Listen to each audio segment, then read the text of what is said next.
ஒன்றிய அரசுக்கிட்டேருந்து நிதி வரட்டுன்னு காத்திருக்கலாம். ஆனால் ஒன்றிய அரசு இன்னும் நிதி தரலன்னு காரணம் சொல்லாமல் உடனடியாக கொடுத்தோம். இதுக்கிடையில் தான் தென் மாவட்டங்கள்லேயும் மழை வெள்ளம் வந்துருச்சு.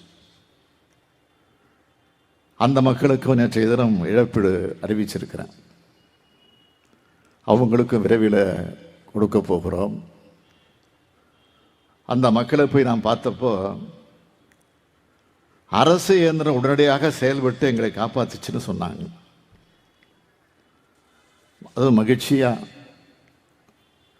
பல்வேறு சோதனைகளுக்கு இடையில தவிச்சுக்கிட்டு இருக்கிற அல்லல்களுக்கு இன்னல்களுக்கு ஏற்பட்டிருக்கக்கூடிய இந்த மக்கள் எங்களை இன்முகத்தோடு வரவேற்றாங்களே, அந்த காட்சியை பார்த்தப்போ நான் புல்லரிச்சு போனேன்.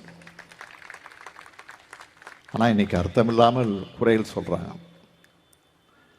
நூற்றாண்டு காணாத மழை பெய்கிறப்போ இது மாதிரியான பேரிடர் ஏற்படுகிற நேரத்தில் அரசுக்கு உதவியாக அது எந்த கட்சியாக இருந்தாலும், எதிர்கட்சியாக இருக்கிற அதிமுக இருந்தாலும் துணை நிற்கணும். அரசு கூட இருந்து மக்கள் பணி ஆற்றி இருக்கணும். அப்படி யாராவது வந்தாங்கன்னா கேட்டிங்கன்னா இல்லை. கொரோனா காலகட்டத்திலேயே ஆட்சியில் இருந்தப்பவே இல்லை. அப்பவே எதிர்கட்சியாக இருந்த திமுக தான் முன்னின்று ஒன்றிணைவோம் வா என்ற திட்டத்தை அறிவித்து செயலாக்கணும். அதை நீங்கள்லாம் மறந்திருக்க மாட்டீங்க. இந்த மாதிரி நேரத்திலையும் மலிவான அரசியல் செய்ய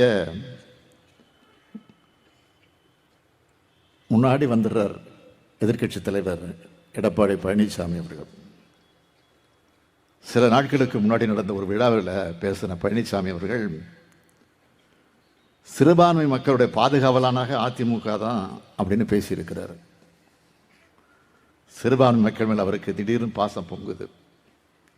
நான் கேட்குறேன், குடியுரிமை திருத்த சட்டம், காஷ்மீர் சிறப்புரிமை ரத்து, முத்தாலாக் எல்லா சட்டங்களையும் கண்ணை மூடிக்கிட்டு ஆதரித்தவர்னு தெரியும் பழனிசாமி.